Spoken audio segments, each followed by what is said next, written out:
Hi friends, welcome to our YouTube channel. Today we will learn something new. नमस्कार दोस्तों, स्वागत है आपका हमारे YouTube चैनल पे। आज मैं इंजीनियरिंग फिजिक्स के कुछ इंपॉर्टेंट डेरिवेशंस कराऊंगा जो बीटेक फर्स्ट सेमेस्टर में आते हैं। ठीक है, तो हमारे पास पहला है श्रोडिंगर्स टाइम डिपेंडेंट इक्वेशन। ठीक है, STDE। ठीक है, अपन को क्या करना है कि पहले इसकी बारे में लैंग्वेज लिखना पड़ता है। ठीक है, बहुत अच्छी चीज़ है, क्वांटम मैकेनिक्स में मोस्ट इम्पॉर्टेंट चीज़ है। ठीक है, बहुत ज़्यादा इम्पोर्टेंट चीज़ है, आपको इसका ध्यान रखना चाहिए। मेनली ये किस में काम आती है मैं आपको बता देता हूँ। जब किसी पार्टिकल का वेव फंक्शन, ठीक है, जब किसी पार्टिकल का वेव फंक्शन टाइम के साथ कैसे चेंज होगा, इसको फाइंड करने के लिए ये इक्वेशन लिखी गई है। ठीक है, ये इक्वेशन इसी को फाइंड करने के लिए लिखी गई है। ठीक है, पार्टिकल के वेव नेचर को रिप्रेजेंट करेगी ये। ठीक है, वेव फंक्शन डिफाइन करते हैं। ठीक है, तो सबसे पहले अपन क्या करेंगे, ये क्या बोल रहे हैं, it deals with matter waves. ये मैटर वेव्स के साथ डील करती है और डी ब्रॉगली वेव्स के साथ। दोनों एक ही चीज़ है, मैटर वेव्स और डी ब्रॉगली वेव्स दोनों एक ही चीज़ है। ठीक है, lambda is equals to h/p। ठीक है, फिर सेकंड पॉइंट क्या है, साइन। साइन मतलब क्या हुआ, वेव फंक्शन। ये एक वेव फंक्शन है, रिप्रेजेंट क्या करता है, मैटर वेव्स को और डी ब्रॉगली वेव्स को। ठीक है, मेन इंपॉर्टेंट चीज़ क्या थी, पार्टिकल का वेव फंक्शन टाइम के साथ कैसे चेंज होता है ये बताएंगे। और डिसाइड कौन करता है ये चीज़ डिसाइड करता है टोटल एनर्जी। टोटल एनर्जी ये चीज़ डिसाइड करेगी जो जिसका फॉर्मूला होता है KE plus PE, kinetic energy plus potential energy. ठीक है, ये टोटल एनर्जी आपकी डिसाइड करेगी कि पार्टिकल टाइम के साथ कैसे कैसे चेंज होगा। ठीक है, उसके बाद अपन क्या करते हैं, बहुत सिंपल सी चीज़, अपन डेरिवेशन चालू करते हैं। फिर अपन के भाई अब क्या बताते हैं, साई। साई यानी वेव फंक्शन। वेव फंक्शन का जनरल फॉर्म लिखेंगे, जनरल इक्वेशन फॉर्म लिख देंगे, A इंटू E की पावर -i, फिर अंदर ब्रैकेट में ओमेगा t माइनस KX। ठीक है, अब यहाँ x क्या है जो अपन ने यहाँ लिखा है, ये k। ठीक है, KX। ठीक है, तो ये x क्या है, x अपने पास है पोजीशन। ठीक है, यहाँ लिख लो, x है पोजीशन, x पोजीशन है, t टाइम है। ठीक है, t टाइम है यानी ओमेगा t। ठीक है, t टाइम है, और i यानी आयोटा। i नहीं है, ये आयोटा है। ठीक है, और आयोटा क्या है, एक इमेजिनरी यूनिट है जिसको अपन √1 से कहते हैं। ठीक है, स्क्वायर रूट 1 से रिप्रेजेंट करेंगे अपन, स्क्वायर रूट 1 से रिप्रेजेंट करेंगे, स्क्वायर रूट -1 सॉरी। ठीक है, -1 होता है। ठीक है, स्क्वायर रूट -1 से रिप्रेजेंट करेंगे अपन। अब क्या कहेंगे, क्या अपन को करना क्या है, बेसिक क्वांटम रिलेशन क्या है इसमें, कि जो k यानी ये k मतलब हुआ अपना वेव नंबर, k मतलब हुआ वेव नंबर। ठीक है, और ओमेगा मतलब क्या हुआ, एंगुलर फ्रीक्वेंसी। ठीक है, एंगुलर फ्रीक्वेंसी हुआ। ठीक है, एंगुलर फ्रीक्वेंसी और वेव नंबर, ठीक है, को हम एनर्जी में और मोमेंटम के टर्म्स में कन्वर्ट करेंगे। यहाँ किया अपन ने कन्वर्ट, यहाँ किया। ठीक है, ये क्या है अपने पास, एंगुलर फ्रीक्वेंसी है, समझ रहे हो, और ये क्या है, वेव नंबर। इसको अपन करेंगे किसमें, एनर्जी और मोमेंटम के टर्म्स में कन्वर्ट करेंगे। तो एनर्जी और मोमेंटम के टर्म्स में कन्वर्ट किया तो ये अपने पास आया इज इक्वल्स टू h/μ, और यहाँ पे देखा जाए तो 2πv है इसका फॉर्मूला, 2πe/h कर दिया अपन ने, और e is equals to h/μ, v equal to e/h। ठीक है, उसके बाद k यानी वेव नंबर में क्या लिखेंगे अपन के 2π/p। ठीक है, इतना सा ध्यान रखना है आपको। ये कहाँ से आए हैं ये दोनों चीज़ें, ब्रोगली के रिलेशन से। ठीक है, डी ब्रोगली वाले रिलेशन से आए हैं, कुछ नहीं था, प्लैंक्स कांस्टेंट। जैसे ये E is equals to h/μ इधर यूज लिया, ये प्लैंक्स कांस्टेंट यूज लिया इधर। ठीक है, किसमें, एनर्जी और मोमेंटम्स में बदलने के लिए इन दोनों को। ठीक है, ऐसे अलग अलग करके यूज लिया, इसमें डी ब्रोगली यूज ले लिया, प्लैंक्स कांस्टेंट। ठीक है, और इसमें अपन ने डी ब्रोगली यूज लिया, इसमें प्लैंक्स कांस्टेंट यूज ले लिया। ठीक है, समझ गए। अब अपन को क्या करना है, अब अपन चलेंगे आगे। तो वेव नंबर और एंगुलर फ्रीक्वेंसी की जो वैल्यू आई है ऊपर, ठीक है, उसको फर्स्ट इक्वेशन में पुट करवा देना है। फर्स्ट इक्वेशन में अपन पुट करवा देंगे तो अपन क्या कहेंगे कि भैया sine is equals to a into E की power -i iota 2π/h bar, h sorry सिर्फ h। ठीक है, 2π/h, फिर et माइनस px। ठीक है, फिर अपन क्या करेंगे, इसको अपन ने h बार कैसे बताया, आपको पता है h बार h/2π। h/2π को अपन क्या कहते हैं, रिड्यूस्ड प्लैंक्स कांस्टेंट, ठीक है। रिड्यूस प्लैंक्स कांस्टेंट है h bar is equals to h/2π, जो कि अपन ने यहाँ डेराइव कर दिया, लिख दिया अपन ने। उसके बाद अपन क्या करें, et माइनस px लिख दिया अपन ने, ठीक है। अब अपन क्या करेंगे, px नहीं है ये, आपको पता है px क्या है, px क्या है, x मतलब है पोजीशन, ठीक है, और p मतलब क्या है, p मतलब है मोमेंटम, जो अपन यहाँ चेंज करते हुए आ रहे थे, ठीक है। अब अपन क्या चलते हैं, आगे चलते हैं तो अपन क्या देखते हैं कि डिफरेंशिएट करना अपन को x के रेस्पेक्ट में 2 बार, ठीक है, और x के रेस्पेक्ट में 2 बार करना, और यहाँ आप देखोगे तो एक बार t के रेस्पेक्ट में भी करना पड़ेगा। तो आपको यहाँ से एक ट्रिक आनी चाहिए, ठीक है, कि जैसे लोगों की एक ही टाइम पर 2-2 x होती हैं, एक ही टाइम पर 2-2 x होती हैं, इस ट्रिक को याद रखना है, ठीक है। एक ही टाइम पर, ठीक है, एक ही टाइम पर, यानी टाइम मतलब t, ठीक है, 2-2 x, क्योंकि 2 x संभाल सकते हैं, अगर एक मिडिल क्लास आदमी है या नॉर्मल आदमी है तो वो 2-2 x संभाल सकता है। उस हिसाब से आप याद रख सकते हो, है ना। तो एक ही टाइम पर यानी t 2-2 x, ठीक है। 2-2 x से आप क्या समझना कि 2 बार x के साथ में डिफरेंशिएशन करना है, और इधर एक बार t के साथ डिफरेंशिएशन करना है, ठीक है, टाइम t, ठीक है। और डिफरेंशिएशन किसका, इक्वेशन 2 जो ये आई है उसका डिफरेंशिएशन करना है, ठीक है। बहुत ज़्यादा ध्यान देना, अब यहाँ से इंपॉर्टेंट स्टेप्स हैं, आपको बहुत ज़्यादा ध्यान देना पड़ेगा, ठीक है। तो अब आप क्या करोगे, सबसे पहले अपन यहाँ 2 तो लाइनें लिखवा चुके थे, पर अगर आपको मतलब बोले सच में कि हाँ भाई क्या करना है, आपको क्या लिखना है, तो आप पूरा अच्छे से लिखना, ठीक है। क्या लिखोगे कि अपन ने यहाँ मास कंसीडर किया है, क्या कंसीडर किया है, मास नहीं, पार्टिकल कंसीडर किया है, ठीक है। पार्टिकल कंसीडर किया है, और पार्टिकल m मास का है, ठीक है।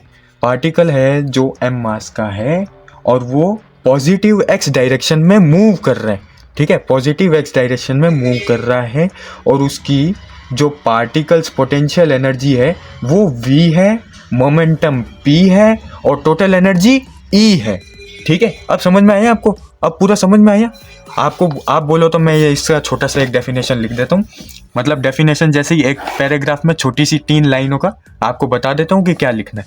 जैसे लिखना है कि कंसीडर अ मास m, ठीक है, consider a mass m of particle, ठीक है। अपन ने क्या लिखा, consider mass m of particle, ठीक है। फिर ये मूव कहाँ कर रहा था अपन को, मूविंग इन x डायरेक्शन, ठीक है, moving in x direction, positive, ठीक है, पॉजिटिव x डायरेक्शन है, याद रखना। पॉजिटिव x डायरेक्शन में ये पार्टिकल जो है उसका जिसका मास m है वो मूव कर रहा है प्लस x डायरेक्शन में, यानी पॉजिटिव x डायरेक्शन में, और उसका जो पोटेंशियल पार्टिकल, यानी पार्टिकल की जो पोटेंशियल एनर्जी है, पार्टिकल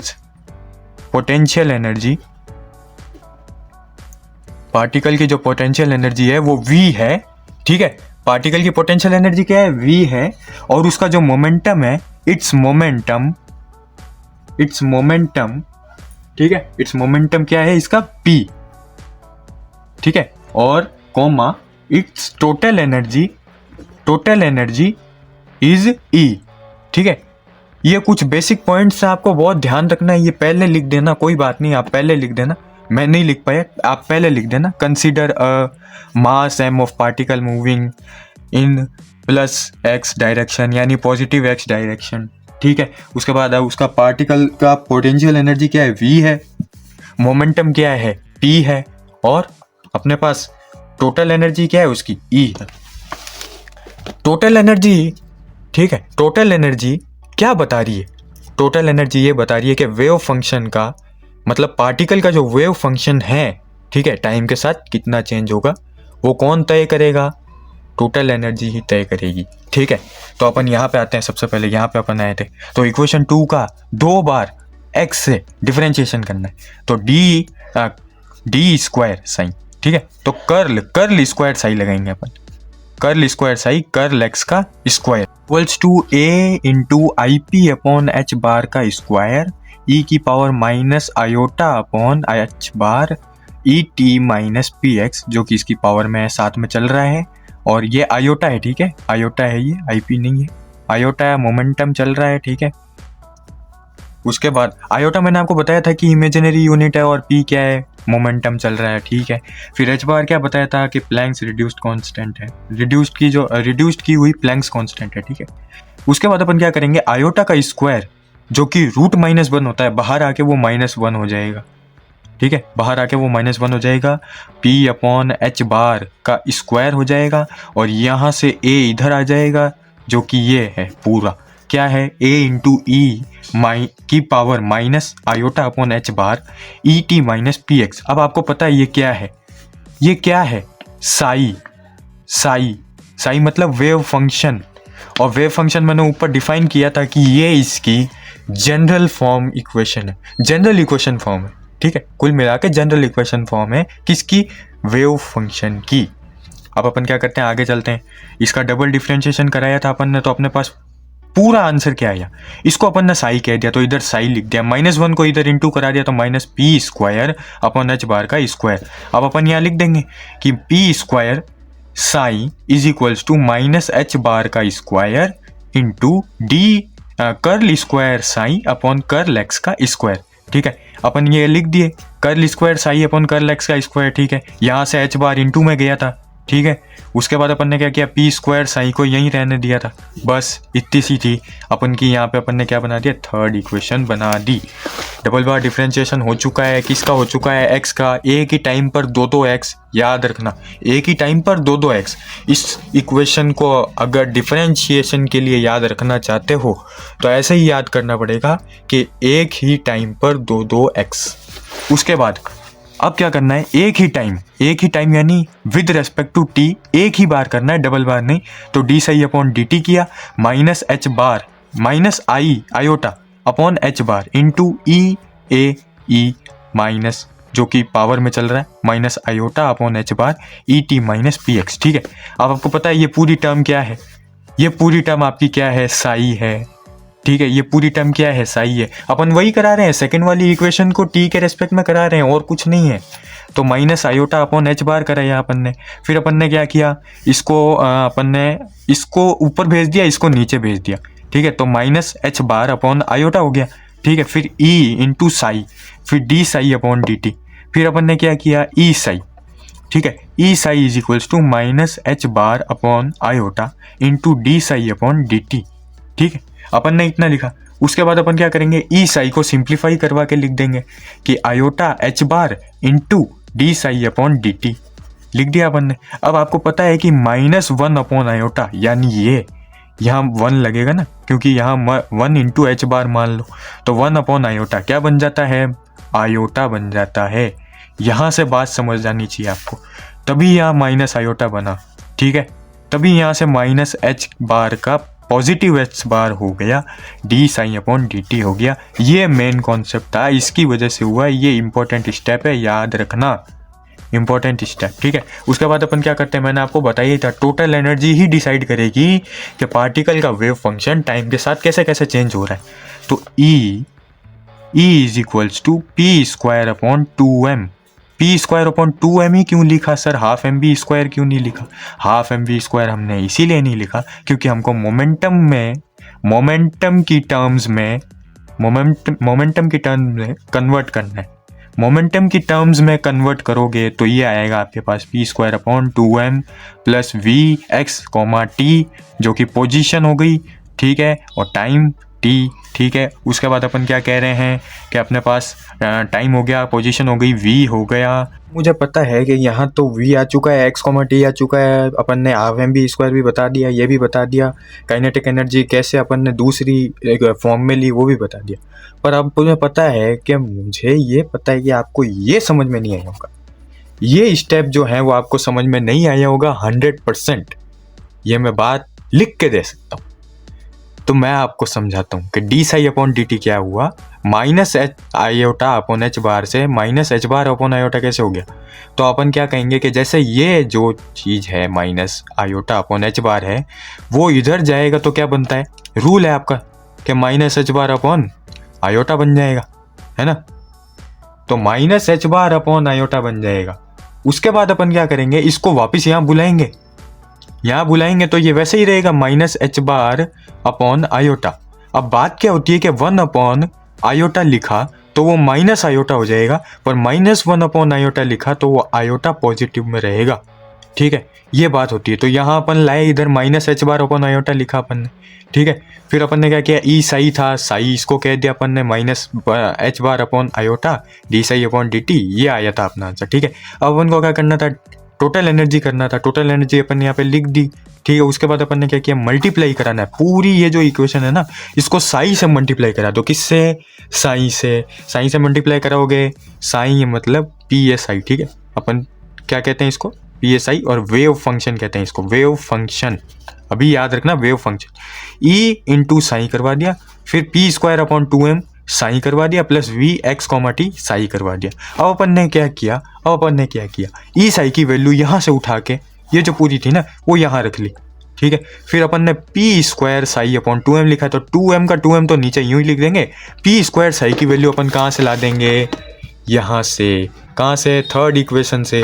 तो लिख देते हैं अपन minus H bar square upon 2m, फिर D curl square psi upon curl X I square plus V X comma T sine. ठीक है, ये कर्ल है, कर्ल। ठीक है, CURL कर्ल है ये, ना कि डी। ठीक है, वो कभी कभी अगर गलती से निकल जाए तो वो बात अलग है। ठीक है, बाकी कर्ल है ये। ठीक है, ये हमारी इक्वेशन यहाँ खत्म होती है। ठीक है, और ये इक्वेशन क्या थी, 1 डायमेंशनल थी। 1 डायमेंशनल इक्वेशन थी किसकी, श्रोडिंगर की, टाइम डिपेंडेंट इक्वेशन। ठीक है, यही एक कॉम्प्लिकेटेड वाली इक्वेशन थी। आपको थोड़ा याद करने में, डिफरेंशिएशन करने में थोड़ी प्रॉब्लम्स आ सकती हैं। आपको याद कैसे रखना है मैंने आपको बताया ही है। डिफरेंशिएशन मेन है इसमें। डिफरेंशिएशन कैसे याद रखना है, कितनी बार करना है, ये कैसे याद रखना है आपको पता ही है। एक टाइम पर 2 एक्स, एक टाइम पर 2 एक्स, बस इसी चीज़ को देख के याद करनी है। बस यही था टाइम डिपेंडेंट। अब अपन क्या करेंगे, टाइम इंडिपेंडेंट का बताएंगे। ठीक है, ये आ गई है अपने पास Schrodinger time independent wave equation. बहुत ही सरल है, छोटी सी है, आप समझ गए तो एग्जाम में अच्छे से करके आ जाओगे। मेन पॉइंट इसका क्या है, इसका मेन पॉइंट ये है कि ये दिखाती है, ये बताती है कि स्पेस में पार्टिकल मिलने की प्रोबेबिलिटी सबसे ज़्यादा कहाँ है। ठीक है, और इसका मेन काम क्या है, कैलकुलेशन को आसान बनाना। कौन सी कैलकुलेशन को आसान बनाएगी, जो स्टेबल एटम की एनर्जी वक्त के साथ ना बदलती हो। जो स्टेबल एटम की एनर्जी, अगर स्टेबल एटम है तो उसकी एनर्जी जो होगी वो वक्त के साथ नहीं बदलेगी। ठीक है, उसका अपना एक नेचर होगा। ठीक है, तो वहाँ से अपन इसकी कैलकुलेशन को आसान बनाने के लिए ये Schrodinger time independent wave equation ली गई है। ठीक है, तो क्या बताया गया अपन, ये छोटा सा स्टेटमेंट जैसे कि in many problems potential energy of A particle की पोटेंशियल एनर्जी कई प्रॉब्लम्स में डिपेंड होती है पोजीशन पर और टाइम इंडिपेंडेंट होती है। ठीक है, hence Schrodinger equation is simplified remaining all reference of time T. Schrodinger equation इसी के लिए सिंप्लीफाई हुई है। ठीक है, कौन सी श्रोडिंगर इक्वेशन, टाइम इंडिपेंडेंट वाली। ठीक है, वेव इक्वेशन है। चलो अपन चलते हैं, अपन ने यहाँ क्या लिया, टोटल एनर्जी ली है। ठीक है, टोटल एनर्जी अपन ने क्या किया, E इक्वल टू यानी TE equal to kinetic energy plus potential energy. ठीक है, अब अपना क्या है, अपन जानते हैं वी नो दैट। ठीक है, WKT, we know that wave function psi, उसका फंक्शन x, t से होता है। ठीक है, अब अपन चलते हैं आगे, E equal to P square upon 2m। Momentum में चेंज किया, मोमेंटम वाली टर्म्स में P is equals to mv। ठीक है, P इक्वल टू mv। ठीक है, इसमें अपन ने चेंज किया, इस वाले मोमेंटम वाले में चेंज करवा रहे हैं अपन, है ना। तो अपन क्या करेंगे, P square upon 2m plus वी। मोमेंटम की टर्म्स में चेंज किया पी स्क्वायर अपॉन 2m को। ठीक है, अब अपन क्या करेंगे, इधर प्लस वी एक्स लिख दिया अपन ने। ठीक है, ने क्या किया, इस फंक्शन में लाए अपन। अब अपन क्या करेंगे, इस पूरी इक्वेशन को साई एक्स से मल्टीप्लाई करा देंगे, साई एक्स से। ठीक है, साई एक्स से मल्टीप्लाई करा देंगे अपने पास। ठीक है, तो E psi x is equals to P square upon 2m फिर into psi X plus V X psi X. ठीक है, फिर इसकी जनरल फंक्शन लिखना पड़ेगा। तो जनरल फंक्शन लिखेंगे साई एक्स का, तो कैसे लिखेंगे, general function psi x is equals to A की पावर आई के एक्स माइनस ओमेगा टी।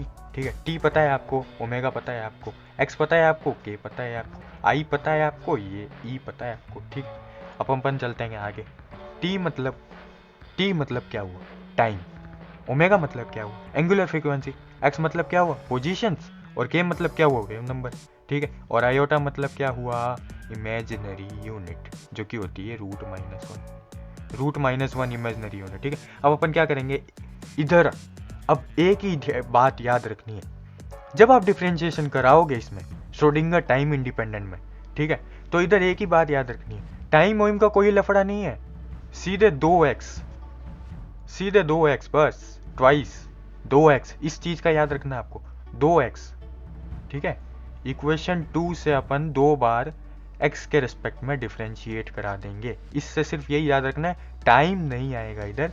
और t मैंने क्यों नहीं लिया ये आपको पता ही है, t के रेस्पेक्ट में क्यों नहीं हो रहा ये भी आपको पता ही है, इसकी वजह से, क्योंकि टाइम इंडिपेंडेंट है। चलो आगे चलते हैं अपन, तो क्या बोलेंगे कि एक बार डिफरेंशिएट कराते हैं x के रेस्पेक्ट में, तो अपने पास ये आंसर आएगा। ठीक है, आयोटा इंटू के ई की पावर आयोटा के एक्स माइनस ओमेगा टी। ठीक है, फिर अपन क्या करेंगे, डबल डिफरेंशिएशन करा देंगे, तो ये आ जाएगा आयोटा की स्क्वायर के स्क्वायर ई की पावर आयोटा के एक्स माइनस ओमेगा टी। ठीक है, और फिर आप इसको क्या सकते हो, ये जनरल फंक्शन है किसका, साई एक्स का, साई एक्स लिख दिया अपन ने फ्रॉम इक्वेशन 2।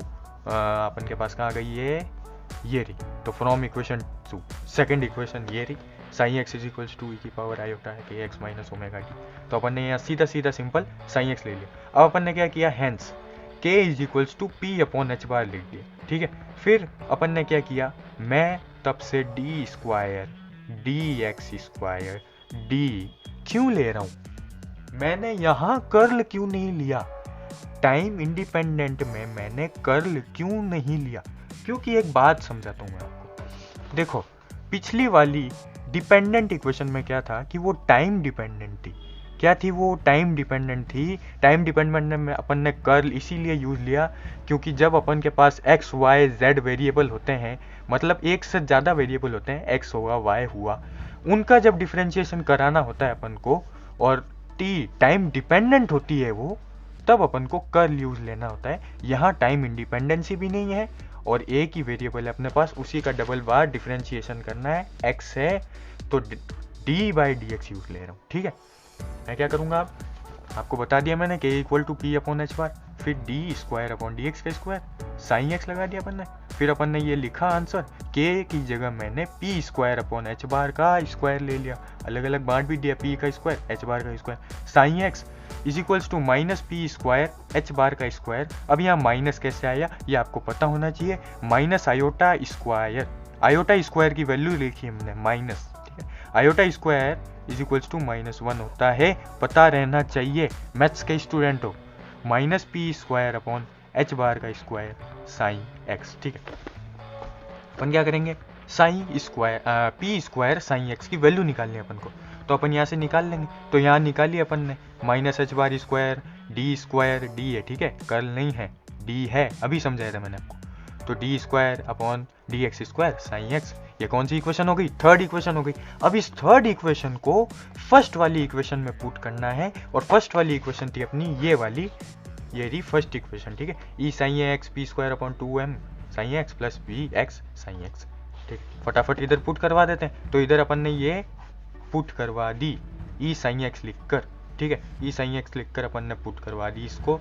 फिर अपन क्या करेंगे, ये जो पूरी इक्वेशन है इसको अपन 2m से मल्टीप्लाई करा देंगे, एच बार स्क्वायर से डिवाइड करा देंगे, अपने पास आंसर आएगा ये वाला, ठीक है, D M upon H bar square E into sine x minus 2m upon H bar square V x sine x plus D square upon D x square sine x is equals to 0। बस अब क्या करेंगे अपन, इसको simplify करवा के लिख देंगे कि D square upon D x square sine x plus 2m upon H bar का square e sine x minus v x sine x equal to 0। यही हमारी एस टी आई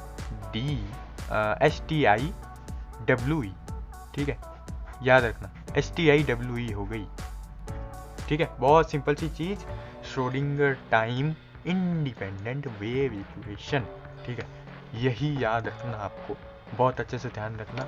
मेरा क्या कहने का मतलब था, जब डिफरेंशिएशन वाला पार्ट आएगा तो आपको इंडिपेंडेंट में क्या करना है, आपको बता देता हूँ लास्ट समरी जैसा सेशन। क्या हाँ, इंडिपेंडेंट में आपको क्या करना है, x को दो बार डिफरेंशिएशन कराना है।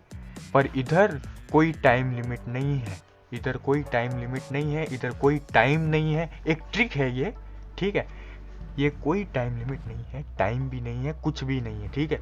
पर अगर आप डिपेंडेंट वाले पे आते हो तो डिपेंडेंट वाले में एक ही टाइम पर दो एक्स को संभालना, एक ही टाइम पर दो एक्स को संभालना होगा। तो वहां टाइम डिपेंडेंट पर ये चीज याद रखना, टाइम इंडिपेंडेंट पे ये चीज याद रखना, बस इतनी सी चीज थी और कुछ नहीं। आगे अपन और देखते हैं। लास्ट फॉर्म तो आ गई थी, पर इसको अपन को फिक्स्ड बुक में जैसी इक्वेशन लिखी है उस इक्वेशन में अपन को ये टाइम इंडिपेंडेंट वाली वेव इक्वेशन को लाना है।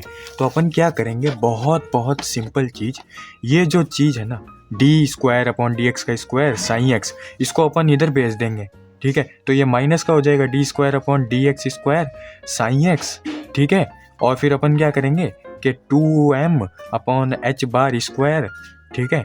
और फिर ई एक्स साइन एक्स, ई एक्स लिख देते हैं यूं ही, और माइनस वी, ठीक है, साइन एक्स लिख देते हैं, ठीक है। अपन ने इतना किया, उसके बाद अपन क्या करते हैं कि both side H bar square upon 2m से अपन मल्टीप्लाई करा देते हैं। तो H bar upon H bar का स्क्वायर अपॉन 2m स्क्वायर से 2m से मल्टीप्लाई करा देंगे, तो ये कट गए, ठीक है। और यहाँ मल्टीप्लाई हो जाएगा तो क्या हो जाएगा, minus H bar square upon 2m, ठीक है। माइनस एच बार कैसे आएगा कि ये माइनस बार आ चुका होगा, ये एच बार इधर खींच रहा होगा, ठीक है। तो minus H bar square upon 2m d square upon D x square, ठीक है, और साइन एक्स, ठीक है। उसके बाद अपन क्या करेंगे कि ई साइन एक्स, ठीक है, e sine x is equals to minus v sine x को क्या करेंगे, उधर भेज देंगे, तो वो हो जाएगा प्लस वी साइन एक्स। तो कैसे लिखेंगे अपन, माइनस एच बार का स्क्वायर अपॉन 2m और D square upon D x का स्क्वायर साइन एक्स, ठीक है, ये और साइन एक्स और फिर प्लस वी साइन एक्स, ठीक है। ये हमारी लास्ट इक्वेशन बनेगी। यही है हमारी time independent Schrodinger wave equation, ठीक है, यही है, ठीक है। आगे चलते हैं अपन। आ गए हैं पार्टिकल इन 1D बॉक्स के डेरिवेशन पर, ठीक है, पार्टिकल इन 1D बॉक्स के डेरिवेशन पर। और ये बहुत इम्पोर्टेंट है, ठीक है। 10 नंबर से 15 नंबर का क्वेश्चन आता है, ये 10 से 15 नंबर का क्वेश्चन आता है, ठीक है। मोस्ट इंपॉर्टेंट टॉपिक है और मोस्ट इंपॉर्टेंट डेरिवेशन भी है। क्या करना होता है इधर समझते हैं। तो एक अपने पास जैसे बॉक्स है, ठीक है, एक बॉक्स है अपने पास, ठीक है। उसकी जो वॉल्स हैं यानी जो दीवारें हैं, ठीक है, उसकी जो पहले तो बॉक्स कितनी लंबाई का पहले अपन ये देख लेते हैं। तो बॉक्स की लंबाई है x0 से लेके l तक, 0 से लेके l तक, l मतलब हो गया लेंथ को हमने l किया है, ठीक है। तो 0 से लेके l तक की इसकी लंबाई है, ठीक है। और अपन क्या कहते हैं कि जो इसकी वॉल्स हैं उसका पोटेंशियल है v is equals to infinity, यानी जो उसका वॉल्स की जो पोटेंशियल है ना वो इन्फिनिटी है, पोटेंशियल इन्फिनिटी, ठीक है। मतलब ये बात हुई कि जो अंदर जो m मास बैठा है, जो पार्टिकल है जिसका मास m है, ठीक है, जो पार्टिकल अंदर बैठा है जिसका मास m है वो बाहर नहीं आ सकता, प्रोबेबिलिटी 0 है। क्या है, प्रोबेबिलिटी 0 है, बिल्कुल ही 0 की वो बाहर आ जाए, हो ही नहीं सकता, वो आ ही नहीं सकता v, क्योंकि पोटेंशियल इनफाइनाइट है, ठीक है। अब क्या है, अपन ने लेंथ बता दी, अंदर मास बैठा है पार्टिकल है, उसका मास m है, वो बाहर नहीं आ सकता है, हमने ये भी बता दिया। क्यों नहीं बाहर आ सकता, पोटेंशियल बहुत हाई है, ठीक है। तो पोटेंशियल फंक्शन को अपन किस प्रकार लिख देंगे वो पहले देखेंगे, पर उससे पहले अपन समझ लेते हैं कि कैसे 1 2 3 4 की मदद से कैसे अपन इसको याद रख सकते हैं कि पार्टिकल इन 1D बॉक्स को अपन सॉल्व कैसे करेंगे, इसका फॉर्मूला कैसे लाएंगे, अपन इसको याद कैसे रख सकते हैं। तो सबसे पहले पॉइंट देखते हैं श्रोडिंगर इक्वेशन सॉल्विंग। तो श्रोडिंगर इक्वेशन को अपन को देखना पड़ेगा, श्रोडिंगर इक्वेशन से अपन को निकालना पड़ेगा, ठीक है। पर श्रोडिंगर इक्वेशन कौन सी, टाइम टाइम इंडिपेंडेंट वाली, ठीक है, टाइम इंडिपेंडेंट वाली श्रोडिंगर इक्वेशन जो अभी अपन करके आए हैं जस्ट, वही वाली श्रोडिंगर इक्वेशन अपन को इधर यूज लेनी पड़ेगी, ठीक है। ये एक अपन ने करी थी, ये रही, ठीक है। बहुत बहुत ज़्यादा मोस्ट इम्पोर्टेंट है ये डेरिवेशन, याद रखना आप, ठीक है। इसका यूज़ ले रहे हैं अपन इंडिपेंडेंट वाला श्रोडिंगर इक्वेशन की। क्या करेंगे, पोटेंशियल की कंडीशंस लगवा देंगे कि Vx 0 पे है तो लंबाई कितनी है 0 से लेके L तक। फिर अगर इन्फिनाइट है तो इनफाइनाइट में अपन को क्या करना पड़ेगा, x जो कि है छोटा या फिर इक्वल 0 से, और L जो कि है छोटा इक्वल या छोटा किससे, 0 से, ठीक है। फिर अपन को क्या बताना है कि inside the box potential is 0। अंदर जो बॉक्स है ना, बॉक्स के अंदर जो पार्टिकल है ना, तो पार्टिकल तो छोड़ो, पहली बात तो उसका जो पोटेंशियल है ना, उस बॉक्स के अंदर जो पोटेंशियल है ना वो 0 है। ये लिखा V इक्वल टू 0, क्या V पोटेंशियल 0 है, ठीक है, समझ गए। अब अपन क्या करेंगे, अपन पहले लिख लेंगे ये इक्वेशन। फिर इस इक्वेशन को अपन क्या कह सकते हैं, E psi equal to H cap psi. H cap को क्या कह सकते हैं, हैमिल्टोनियन ऑपरेटर कहते हैं इसको, ठीक है। उसके बाद E psi is equals to H psi लिख दिया अपन ने। उसके बाद अपन क्या करेंगे कि अपन बॉक्स के अंदर की कंडीशन आगे लिखना चाहते हैं। तो बॉक्स के अंदर की कंडीशन क्या है, Vx इज इक्वल्स टू 0, तो अपन ने लिखा इधर। तो अपन अब क्या करेंगे, जैसे Vx इज इक्वल्स टू 0 कह दिया अपन ने, तो इस इक्वेशन में Vx था, Vx साई है ना, उसको अपन ने 0 कह दिया है, तो सीधे Vx साई को हटा ही देंगे।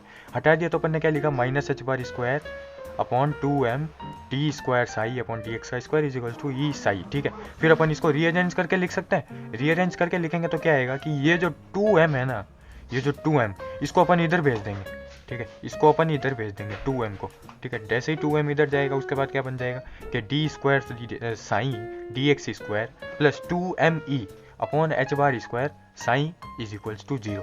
ये अपने पास रीअरेंज्ड आ गई, ठीक है, रीअरेंज ये लिखा हुआ है, ठीक है। उसके बाद अपन क्या कह सकते हैं कि अपन ने लेट किया है, ठीक है, अपन ने क्या किया है, लेट किया है के को, ठीक है, के को लेट किया है, और के क्या, के स्क्वायर को लेट किया है। K square is equals to 2me upon H bar square, ठीक है, 2me upon H bar square. तो अपन 2me upon H bar square की जगह अपन क्या लिख देंगे, ये तो क्या लिख दिया अपन ने, D square sine upon D x square plus के स्क्वायर साइन इक्वल टू 0, ठीक है। अब अपन चलते हैं जनरल सॉल्यूशन पे। अब इसका क्या निकालना पड़ेगा, जनरल सॉल्यूशन किसका, जब ये इक्वेशन अपन लिखेंगे, और ये इक्वेशन किसकी है, सेकेंड ऑर्डर डिफरेंशियल इक्वेशन है, इसको सॉल्व करना पड़ेगा फिर लिखना पड़ेगा, ठीक है। पर अपन देखते हैं क्या होता है। तो पहले लिखते हैं, जनरल सॉल्यूशन लिखा है अपन ने, इस प्रकार होगा, किस प्रकार, ये सॉल्यूशन निकलता है psi x is equals to A sine K X plus B cos K X, ठीक है। तो इस इक्वेशन में आखिर है क्या चीज कि ए और बी क्या है, आर्बिट्री कांस्टेंट है, कहाँ से अराइज हुए हैं, बाउंड्री कंडीशन से। और बाउंड्री कंडीशन आपको पता है, यहाँ v 0 है, v यहाँ तक इन्फिनाइट है, ठीक है, यहाँ बाहर नहीं आ सकता, अंदर v इक्वल टू 0 है, ठीक है, और x 0 से लेकर l तक है, बस आपको ये ध्यान रखना है, ठीक है। तो अब आपको समझने की बात क्या है कि एक बार particle cannot go outside. क्यों नहीं आउटसाइड जा सकता, क्योंकि अगर पार्टिकल आपको मतलब पार्टिकल है ना बॉक्स से बाहर नहीं निकल सकता, सीधी सी बात ये है, क्योंकि जो अपने के पास पोटेंशियल है ना वो इन्फिनिटी है। ये दरारें हैं, मतलब ये दरारें नहीं, सॉरी, एकदम सिक्योरिटी लेवल टाइप कि हाँ ये बाहर नहीं जाने देंगी, ठीक है, यहाँ पे प्रोबेबिलिटी 0 होगी, ठीक है।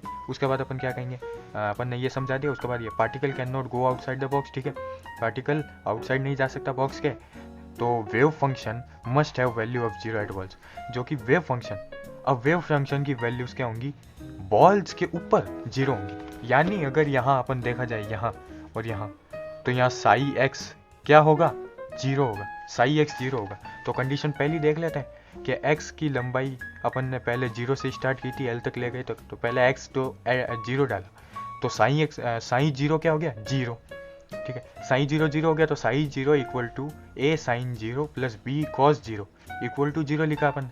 फिर इधर से वैल्यू क्या आ जाएगी, b की वैल्यू आएगी 0, ठीक है, b की वैल्यू क्या आ जाएगी, 0, b की वैल्यू 0 आ गई अपन, मतलब क्या हो गया, b की वैल्यू 0 आ गई, यानी अपना वेव फंक्शन बहुत सिंप्लीफाइड हो गया।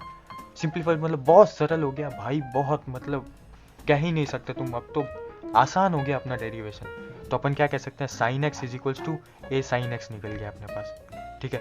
Sine x is equal to A sine X निकल गया यहाँ से, ठीक है। ये आप स्क्वायर बना लो, रेक्टेंगल बना लो इसमें, ठीक है, बॉक्स बना लो। फिर अपन क्या करेंगे, कंडीशन 2 लगाएंगे, जिसमें एक्स की लिमिट एल तक गई थी, तो एल लंबाई का था तो एल वाली लगा दी, और साई एल इक्वल टू 0 कर दिया, ठीक है। क्योंकि आपको पता है वॉल इन्फिनिटी है, ठीक है, आपको 0 ही रखना पड़ेगा, वेव फंक्शन 0 ही होगा, किस पर, वॉल पर 0 होगा, ठीक है। उसके बाद अपन क्या करते हैं, 2 पॉसिबिलिटीज बनती हैं इनसे, अपन को एक ये फाइंड हो गया, एक ये फाइंड हो गया, किससे, एक्स इक्वल टू एल से, साई एल इक्वल टू 0 से, और एक्स एक बार 0 और साई 0 रख दिया था तो ये फाइंड हो गया। 2 पॉसिबिलिटीज क्या बनती है कि जब ए 0 होगा तो वेव फंक्शन एग्जिस्ट ही नहीं करेगा, ए 0 होगा तो वेव फंक्शन एग्जिस्ट ही नहीं करेगा।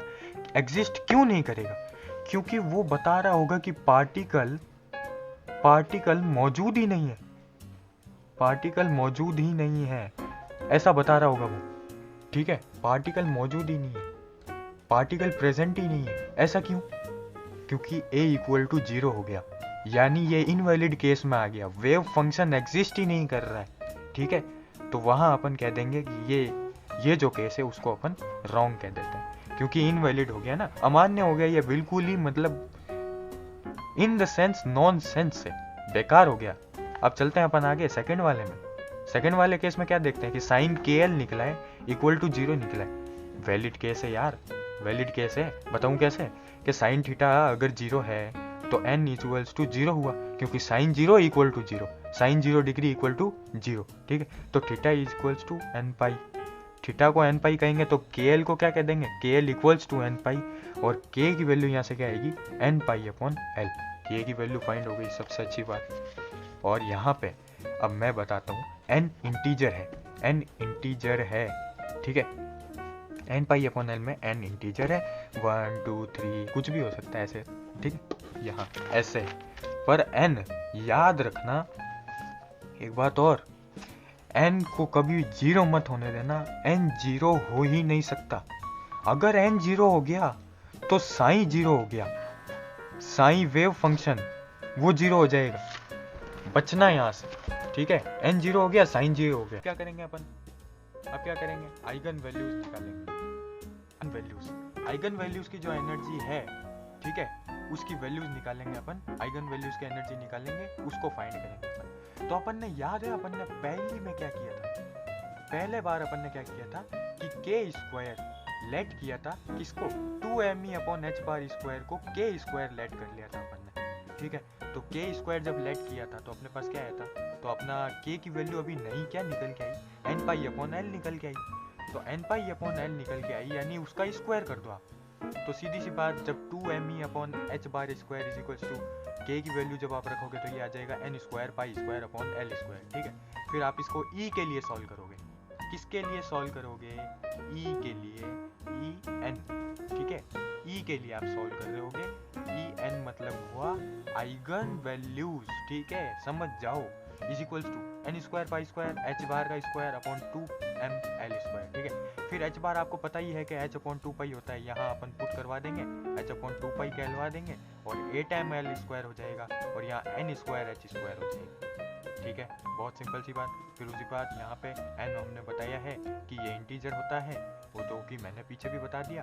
अब आपको बताते हैं नॉर्मलाइजेशन कंडीशन कैसे निकलेगी, ताकि हम क्वांटाइज्ड एनर्जी निकाल सकें। तो कैसे निकाल पाएंगे, नॉर्मलाइज क्या है कि अगर अपन टोटल प्रोबेबिलिटी क्या होगी, 1 होगी, कब, जब अपन पार्टिकल फाइंड कर रहे होंगे, ठीक है, पार्टिकल फाइंड कर रहे होंगे जब क्वांटम मैकेनिक्स में अगर पार्टिकल को अगर अपन फाइंड कर रहे हैं तो उसकी प्रोबेबिलिटी होगी 1, ठीक है, 1 प्रोबेबिलिटी होगी। अब लगाते हैं अपन नॉर्मलाइजेशन वाली कंडीशन, ठीक है। तो अपन क्या बोलते हैं कि minus infinity to infinity limit है, साई एक्स का स्क्वायर dx मोड लगा हुआ है इक्वल टू 1 का है अपन ने।